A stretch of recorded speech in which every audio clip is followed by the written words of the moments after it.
হাসিনা পদত্যাগ করে ভারতে পালিয়ে যাবার পর এই অভ্যুত্থানের উপরে গঠিত অন্তর্বর্তীকালীন সরকারের প্রধান উপদেষ্টা ডক্টর মোহাম্মদ ইউনূসের পর সম্ভবত উপদেষ্টাদের মধ্যে সবচেয়ে বেশি আলোচিত, সমালোচিত, নিন্দিত অধ্যাপক আসিফ নজরুল। জেলার মধ্যে 56 জন ডিসি আওয়ামী লীগের তালিকা। আওয়ামী লীগের পুনর্বাসন শুরু হয়ে গেছে, সমন্বয়কের মধ্যেই আওয়ামী লীগের ছিটাফোঁটা দেখা যাচ্ছে।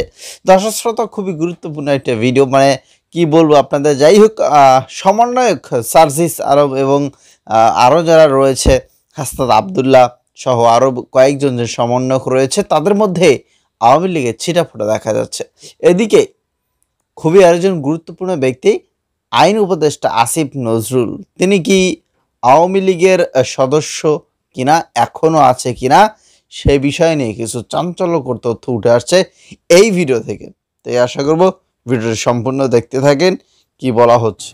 ছাত্র জনতার অভ্যুত্থানের মুখে 5ই আগস্ট স্বৈরাচার সরকারের প্রধানমন্ত্রী শেখ হাসিনা পদত্যাগ করে ভারতে পালিয়ে যাবার পর এই অভ্যুত্থানের উপরে গঠিত অন্তর্বর্তীকালীন সরকারের প্রধান উপদেষ্টা ডক্টর মোহাম্মদ ইউনূসের পর সম্ভবত উপদেষ্টাদের মধ্যে সবচেয়ে বেশি আলোচিত, সমালোচিত, নিন্দিত অধ্যাপক আসিফ নজরুল, ঢাকা বিশ্ববিদ্যালয়ের আইন বিভাগের অধ্যাপক।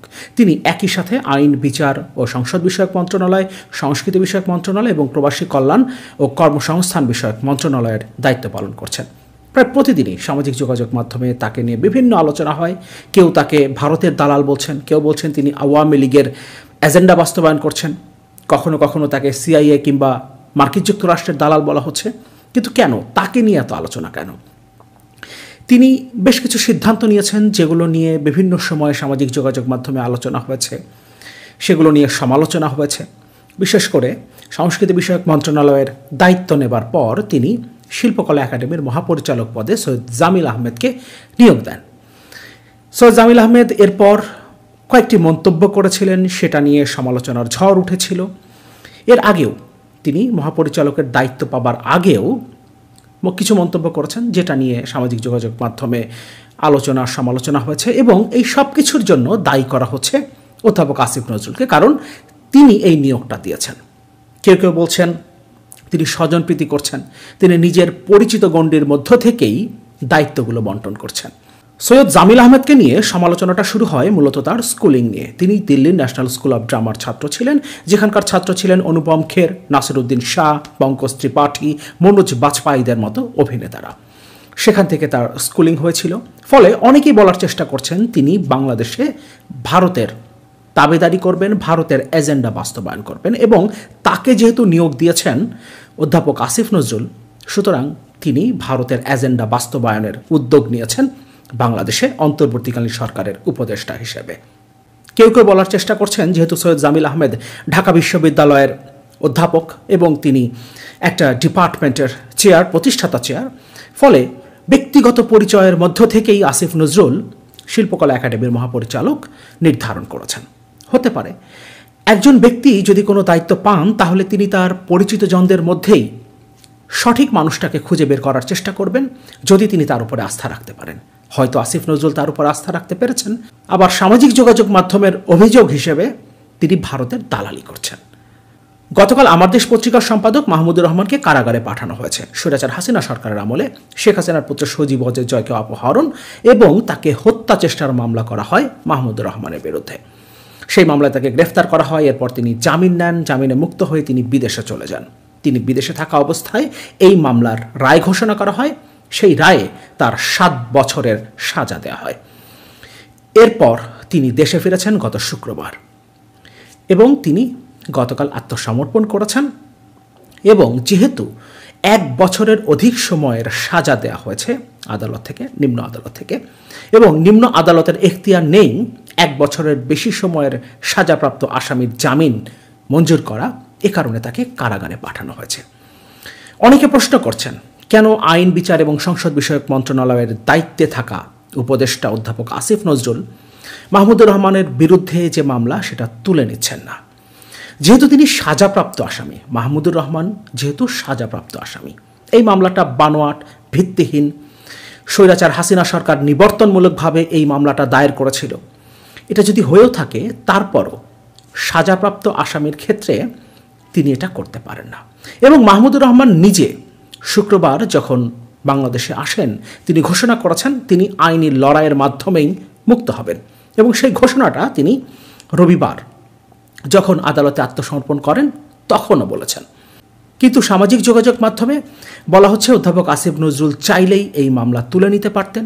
আরও বেশ কিছু মামলার রেফারেন্স দেওয়া হচ্ছে এবং বলা হচ্ছে আমার দেশ পত্রিকার সম্পাদক মাহমুদুর রহমানের মামলা উপদেষ্টা হিসেবে, আইন বিচার এবং সংসদ বিষয়ক মন্ত্রণালয়ের উপদেষ্টা হিসেবে আসিফ নজরুল ইচ্ছাকৃতভাবে আওয়ামী লীগের সরকারের প্রধান যিনি ছিলেন শেখ হাসিনা, তার এজেন্ডা বাস্তবায়নের জন্য, তার দালালি করবার জন্যই মাহমুদুর রহমানের মামলা তুলে নিচ্ছে না। কিন্তু বাস্তবতা হলো তিনি আসলে এটা করতে পারেন না, এই এখতিয়ারই আসলে তার নেই। এরকম আরও বিভিন্ন ঘটনায় তাকে দায়ী করা হচ্ছে। এমনকি তার মন্ত্রণালয়ের বাইরেও বিভিন্ন মন্ত্রণালয়ের সিদ্ধান্ত নিয়ে যখন প্রশ্ন উঠছে, সবাই অভিযোগের তীর অধ্যাপক আসিফ নজরুলের দিকেই ছুটছেন। এর কারণটা কি? অধ্যাপক আসিফ নজরুল আসলে কার দালালি করছেন, কার এজেন্ডা বাস্তবায়ন করছেন? যে সরকারটা গঠিত হয়েছে, অনেকেই এই সরকারকে বিপ্লবী সরকার বলেন, যদিও এটা বিপ্লবী সরকার নয়, কারণ প্রধান উপদেষ্টা সহ অন্যান্য উপদেষ্টারা বিদ্যমান সংবিধানের উপরে আস্থা রেখে শপথ নিয়ে সরকার গঠন করেছেন। সুতরাং এটা বিপ্লবী সরকার নয়। কিন্তু তারপরও কেউ কেউ এটাকে বিপ্লবী সরকার বলার চেষ্টা করেন। আমরা যদি এটাকে বিপ্লবী সরকার বলি, কিংবা মোটা দাগে আমরা বলতে পারি জুলাই আগস্টের অভ্যুত্থানের উপরে দাঁড়িয়েই এই সরকারের জন্ম, সেক্ষেত্রে এই অভ্যুত্থানে যারা সরাসরি যুক্ত ছিলেন, এই অভ্যুত্থানে, এই আন্দোলনে, এই লড়াইয়ে, রাজপথে, মিছিলে যারা সরাসরি সম্পৃক্ত ছিলেন, তাদের মধ্যে কয়জন এই সরকারে আছেন? উপদেষ্টাদের মধ্যে কয়জন সরাসরি রাজপথে থেকে জুলাই আগস্টের এই অভ্যুত্থানে অংশ নিয়েছিলেন? আমরা যদি সেটা গুনতে যাই, তাহলে আসিফ এবং নাহিদের বাইরে আমরা হয়তো অধ্যাপক আসিফ নজরুলকেই পাবো, যিনি সরাসরি মিছিলে অংশ নিয়েছেন, ছাত্রদের পাশে দাঁড়িয়েছিলেন, যেখানে গুলি হয়েছে তার পাশেই তিনি ছিলেন ছাত্রদের সাথে সবসময়, পুরো জুলাই এবং আগস্ট মাস জুড়েই।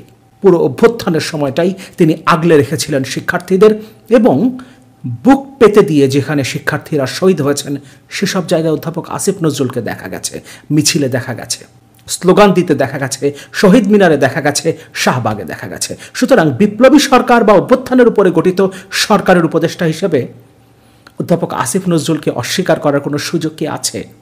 সামাজিক যোগাযোগ মাধ্যমে খুব সহজেই কাউকে দালাল বলে দেয়া যায়, কেউ কারো এজেন্ডা বাস্তবায়ন করছে এমন অভিযোগ তোলা যায়। স্বৈরাচার হাসিনা সরকারের শাসন আমলে যখন আমরা কথা বলতাম, লিখতাম, কেন ভয় পায় বর্তমানে বাংলাদেশের যে অন্তর্বর্তীকালীন সরকার সহ আরও যারা রয়েছে? আওয়ামী লীগ কি এমন করে গেছে? আওয়ামী লীগ কি এতটাই শাসন করে গেছে? আওয়ামী লীগ যদি আবারও কোনোদিন ক্ষমতায় ফিরে আসে তাহলে কি হবে? দর্শক শ্রোতা, এই ভিডিও সম্পর্কে অবশ্যই মতামত দিবেন, এবং অন্তর্বর্তীকালীন সরকারের মধ্যে আসিফ নজরুল তার ভূমিকা কী এবং তার পদত্যাগ কিন্তু সকলেই চাচ্ছে, এবং তিনি যে আওয়ামী লীগের এক সময় সদস্য ছিলেন সেটা কি এখনও তার মধ্যে রয়েছে কিনা, এবং আগামীতে আওয়ামী লীগ নির্বাচন করতে পারবে কিনা সেটা আপনাদের মতামত কমেন্টে জানবেন। ভালো থাকবেন, ধন্যবাদ। ভিডিওটি সম্পর্কে অবশ্যই মতামত